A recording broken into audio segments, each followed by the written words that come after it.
मराठी रंगभूमी आणि सिनेसृष्टीवर आदिराज्य गाजवणाऱ्या ज्येष्ठ दिग्दर्शिका अभिनेत्री विजया मेहता यांचं वयाच्या 92व्या वर्षी मुंबईतील राहत्या घरी निधन झालं आहे। त्यांच्या निधनाने मराठी नाट्यसृष्टीवर शोककळा पसरली असून एका युगाचा अंत झाल्याची भावना व्यक्त होत आहे। विजयाबाई मेहता हे रंगभूमीवरील एक मोठं नाव। अगदी नाना पाटेकर, नीना कुलकर्णी, भारती आचरेकर, सुकन्या कुलकर्णी या सगळ्या दिग्गजांना त्यांच्या सोबत काम करण्याची संधी मिळाली।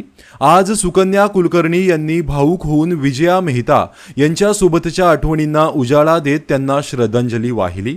नाट्यक्षेत्रात बाई म्हणून आदराने ओळखल्या जाणाऱ्या विजया मेहता यांनी 1960च्या दशकात विजय तेंडुलकर, अरविंद देशपांडे आणि डॉक्टर श्रीराम लागू यांच्यासह रंगयान या प्रायोगिक नाट्य चळवळीची स्थापना केली।